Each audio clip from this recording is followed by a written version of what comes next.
¿Cómo están? Este es el reporte coronel de hoy. El padre Francisco de Rú ha ganado un merecido prestigio por su búsqueda de la paz.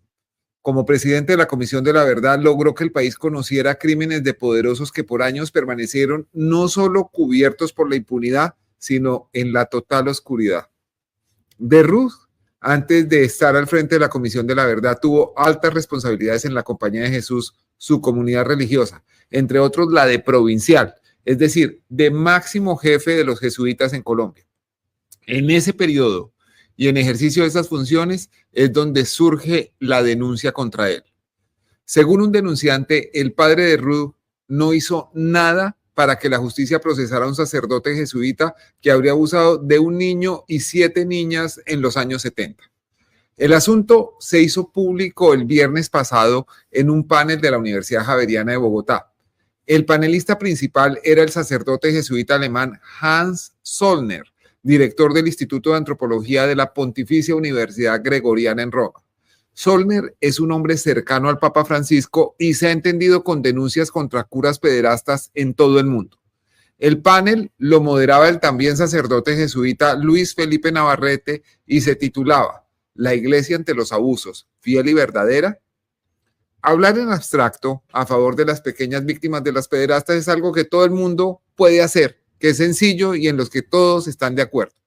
El problema empieza cuando las denuncias tienen nombre y apellido.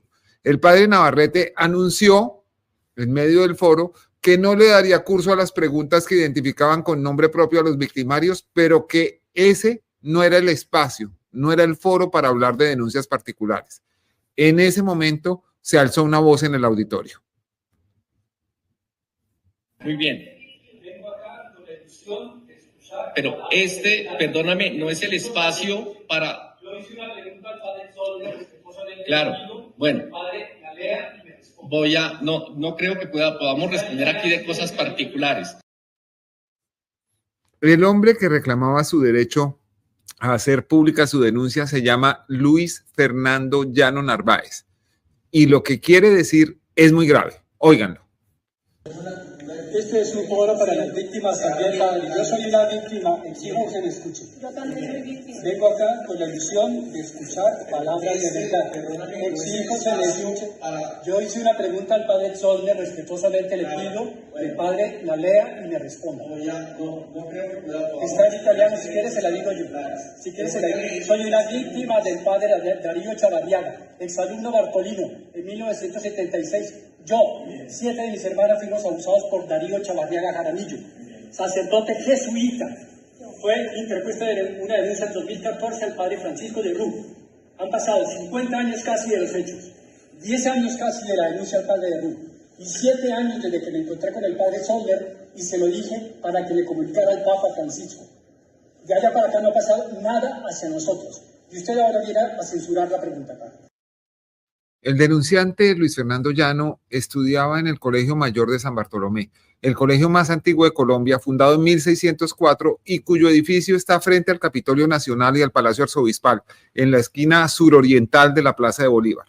El señor Llano era un niño cuando estudiaba en ese claustro, cuyo rector, el también jesuita Mario Mejía Llano, era primo de su papá. El cura al que denuncia se llama Darío Chavarriaga Jaramillo y para esa época era director de estudios del Colegio Mayor de San Bartolomé. La familia del señor Llano pasaba por una situación económica apretada y por eso él recibió una beca, razón por la cual el padre Chavarriaga empezó a ir a su casa en donde, de acuerdo con las denuncias, no solo abusó de él, sino de 7 de sus hermanas. Una de ellas, Ana Rosa Cristina, también alzó su voz en la reunión. Sentimiento de reparación a las víctimas que somos nosotros. Yo tenía 9 años. Mi mamá, una mujer humilde, madre cabeza de familia. Somos 8 hermanos, 7 mujeres, un hombre abusado por un sacerdote. Nos tocó, nos acarició. Fue horrible, realmente espantoso. Si hay de verdad de corazón en este momento, lo que ustedes todos allí lindamente dijeron, ese deseo de justicia, de reparación a nosotros, las víctimas. Genial, de verdad que sí. Espero que seamos escuchados y que esto no quede acá, en este recinto nada más, sino que ya de a partir de ahora, 18 de octubre de 2024, se nos escuche y nos reparen, por favor. Por favor, los invito a ustedes como víctimas a conversar con la autoridad de la Compañía de Jesús, no con periodistas o pseudoperiodistas. Perdón, es que aquí no solamente hay periodistas, hay abogados y defensores de derechos humanos. Ustedes como religión católica han ocultado y encubierto lo que llamamos una protección de cuerpo. Pregúntale a Francisco cuántos ha encubierto. Responda, ¿cuántos has encubierto? Desde tu ejercicio como obispo y como... El sacerdote Luis Felipe Navarrete trataba de descalificar llamando pseudoperiodistas a dos señores periodistas que han investigado el caso. Juan Pablo Barrientos, quizás el reportero que más ha indagado sobre los curas pederastas en Colombia, y Miguel Estupiñán, coautor con él de uno de sus libros de denuncias. Hace unas horas, Miguel Estupiñán publicó en el portal Hacia el Umbral un artículo llamado Francisco de Rú fue denunciado penalmente por encubrimiento. La conversación en la Javeriana siguió en estos términos. Para defender a los niños, la fiscalía, las leyes, los magistrados, la constitución tiene que respetarse, los tratados internacionales, contra la tortura, contra todos esos abusos. Ustedes no pueden seguir tapándose los unos con los otros con un derecho que no cubre las necesidades de las víctimas. Por favor, se los pedimos, se los suplicamos, por favor. No es fácil, no ha sido nada fácil, no saben lo que hemos vivido. Y callar tantos años, detrás de este cosito que se pone un sacerdote, detrás un lobo que nos arrebató la inocencia. Por favor, escúchenos, se los suplico, de verdad, por favor. Para ustedes tienen derechos canónicos, mandarlos a rezar dos Padres Nuestros y ya se cumplió la pena. Entonces tienen la obligación de enviar eso a la fiscalía. ¿Y cuántos casos han enviado? A esta hora tenemos comunicación con don Luis Fernando Llano Narváez y con dos de sus hermanas. Ana Rosa Cristina, quien lo acompañó el viernes a exponer su denuncia en el foro de la Universidad Javeriana, y Sofía Elena, quien vive en México. Inicialmente quiero preguntarle a don Luis Fernando, ¿cuántos años tenía usted cuando conoció al padre Darío Chavarriaga y qué hacía él en ese momento? Yo entré en el colegio en 1975 y cuando conozco al padre Chavarriaga en el 76 yo tenía 14 años. ¿Qué responsabilidad tenía el padre Chavarriaga en el colegio? El padre Darío Chavarriaga era el segundo al mando, era el segundo director de estudios y era realmente la persona que estaba siempre en contacto con todos porque el rector raramente aparecía para los eventos, para las celebraciones, pero el rector no tenía mucha presencia y comunicación con los alumnos. ¿Y por qué el padre Darío Chavarriaga terminó yendo a su casa? Una cosa es la relación de un estudiante en el colegio, pero ¿por qué el cura termina yendo a la casa suya?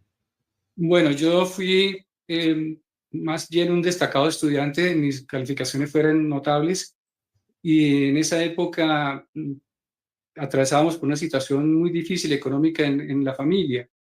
Una noche me citan a la oficina del padre Darío y yo me asusté porque pensé que se trataba de una cuestión disciplinaria, pero me comunicó que había sido beneficiario de una beca que otorgaba la Asociación de Antiguos Alumnos y que me hiciera presidente al día siguiente con mis padres.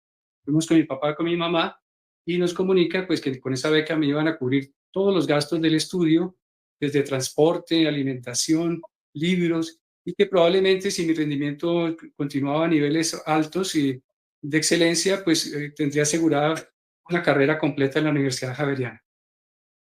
¿Y cuándo empezaron los abusos, don Fernando?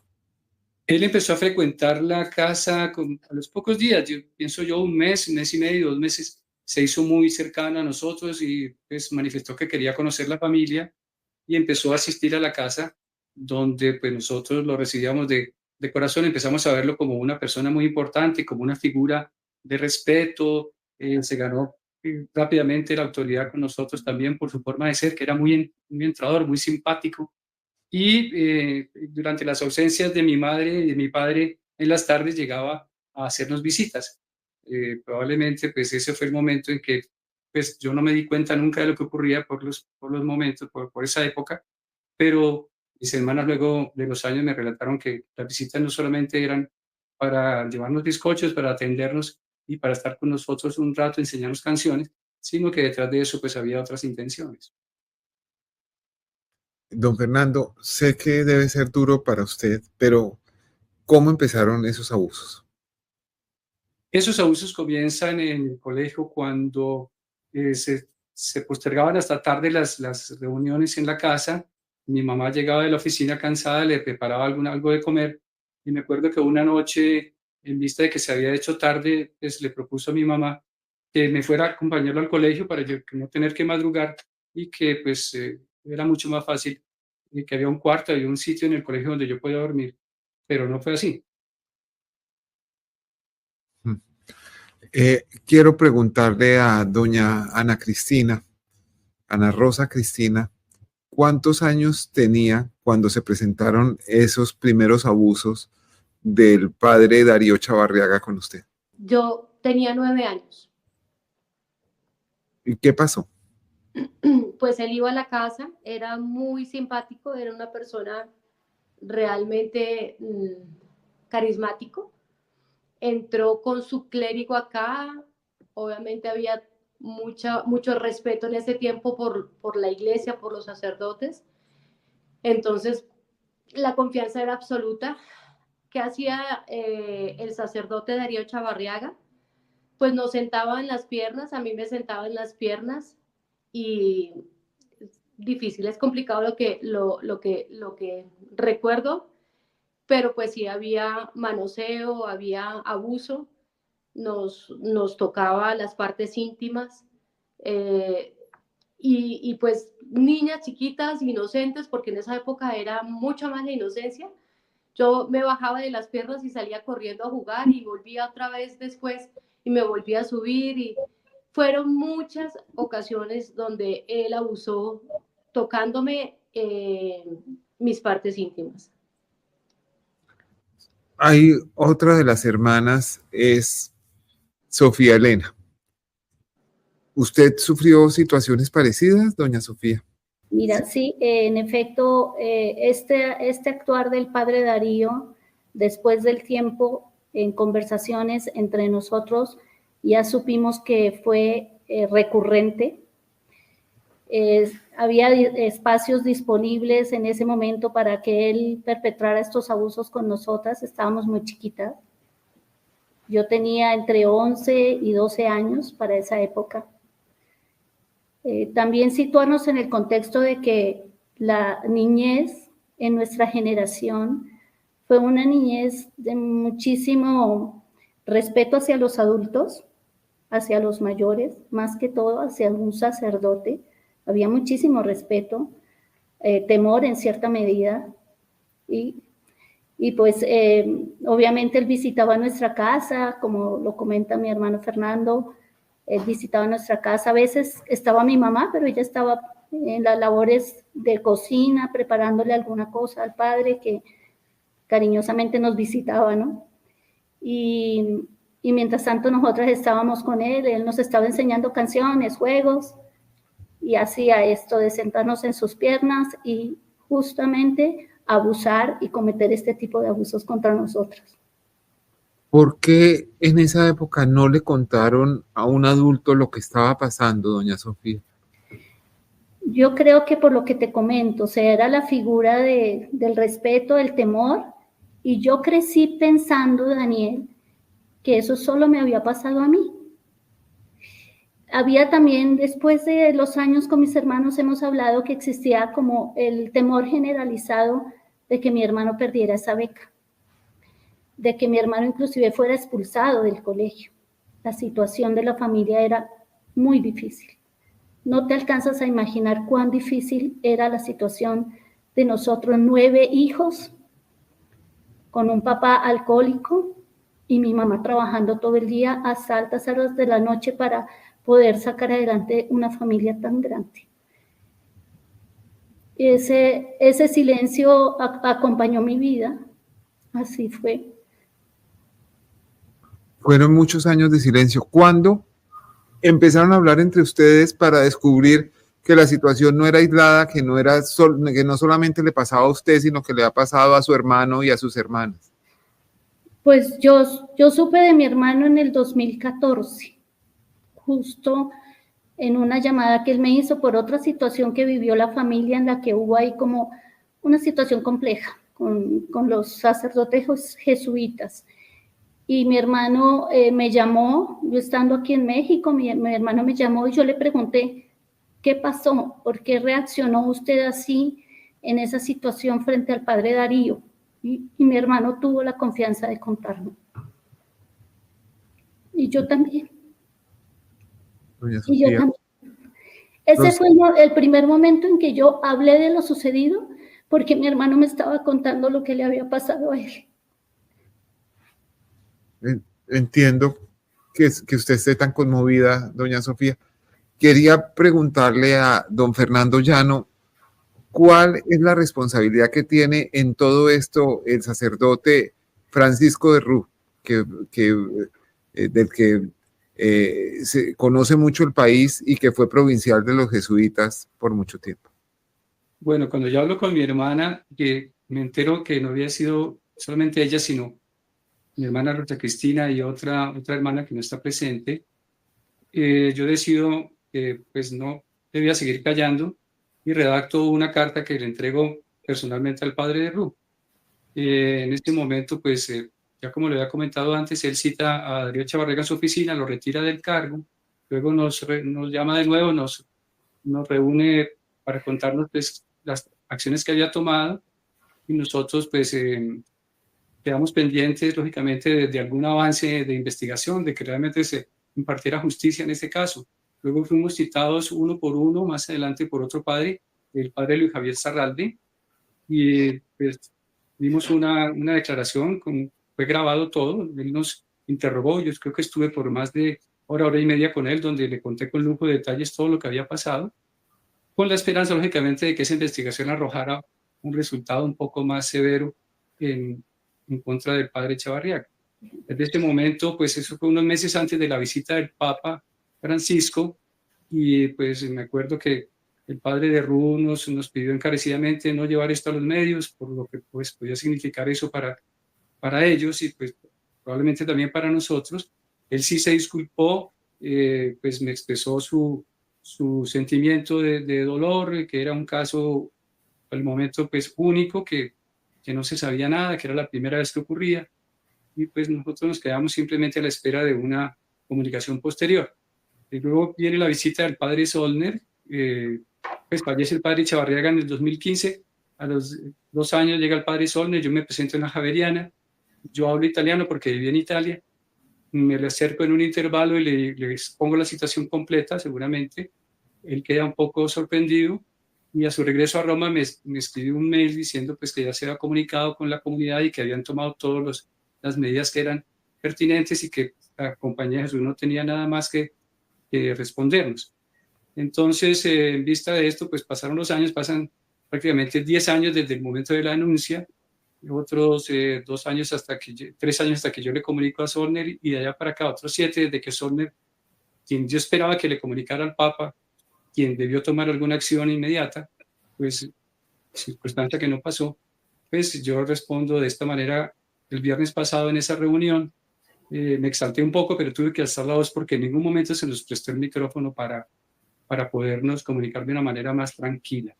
¿Y por qué pienso yo que el padre de Rú está involucrado en esto? Porque pues, él nos abrió su puerta, nos escuchó, nos manifestó su solidaridad y la Compañía de Jesús en su momento, pero de ahí para allá no hemos visto ninguna otra acción más que la de revelar completamente detalles muy íntimos de todo eso lo sucedido, que no llevaron a ningún punto. Así que, fallecido el padre Echavarriaga, pues quienes tuvieron conocimiento, pienso yo, debieron haber informado a las autoridades para que la Fiscalía en su momento hiciera lo pertinente. Voy para allá, pues todas las cuestiones jurídicas, yo no soy abogado, no sé cuáles sean todos los caminos, pero pienso que hubo una falta a la ley. Bueno, don Fernando, le pedí al padre Francisco de Rú que habláramos aquí en el reporte sobre el tema. Él me envió un mensaje de texto que dice lo siguiente, abro comillas: Daniel, estoy atento al llamado de la justicia colombiana para responder sobre mi conducta. Solo tengo para decirte que frente a este caso de abuso por el que me preguntas y que conocí como superior provincial de los jesuitas en Colombia en 2014, actué con el respeto que siempre he tenido por las víctimas y tomé con todo rigor las medidas canónicas que en ese momento tenía a mi alcance para actuar con una dura sanción en justicia. Quisiera precisar lo siguiente. El titular me refiere como presidente de la Comisión de la Verdad, cargo que ejercí entre 2018 y 2022. Los hechos referidos en el artículo datan de varios años atrás. Por lo tanto, fueron decisiones que en absoluto nada tienen que ver con las circunstancias de haber sido presidente de la Comisión de la Verdad. Hasta ahí las comillas. Don Fernando, ¿qué opinión tiene usted acerca de ese pronunciamiento del padre de Ruth? No, pues él lo sitúa en un contexto, lógicamente la línea del tiempo corresponde, pero probablemente yo pienso que también la verdad abarca otros aspectos.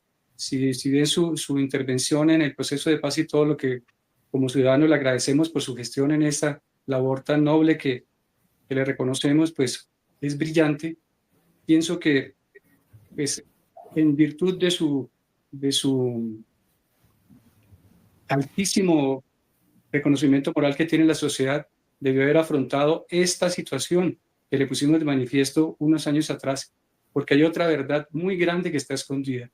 Así que probablemente sí, la Comisión de la Verdad tiene que abarcar varios aspectos y pienso que para él sería muy importante poder dar una luz de claridad a la sociedad y pidiendo, no sé si sea la palabra, pidiendo perdón por tu falta, porque fuimos muchas las personas, muchas las víctimas que probablemente él tuvo conocimiento y quedó callado, no sé, llamémosle encubrimiento, llamémosle solidaridad de cuerpo, como le queramos llamar, pero ahí faltó a la verdad el padre de Ruth en el momento en que me dijo que Darío Chavarriaga había sido el único del que tenía conocimiento.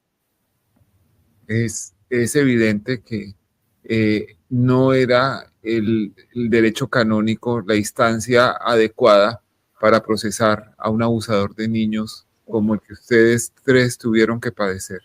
Sí, doña Sofía, ¿usted tiene algo para decir? Sí, es correcto. Una cosa es el derecho canónico y los protocolos que ellos internamente tomen o tomaron para el caso específico de Darío Chavarriaga, y otra cosa es la obligación como institución de dar parte a la Fiscalía y que la Fiscalía haga su trabajo. No estamos hablando de simples pecados, estamos hablando de delitos graves contra menores de edad que según los tratados internacionales constituyen crímenes de lesa humanidad. Eso no se puede quedar simplemente en un tema canónico, las medidas canónicas punitivas, algo así como lo que supimos después que le habían aplicado, y dónde se quedó la ley. Esto tiene que cambiar. O sea, yo entiendo que ellos tomen al interior de la iglesia sus medidas, las que tengan que tomar, está perfecto, pero la ley es la ley y la Constitución de Colombia protege en primer lugar a los niños. Nosotros cuando fuimos abusados éramos niños.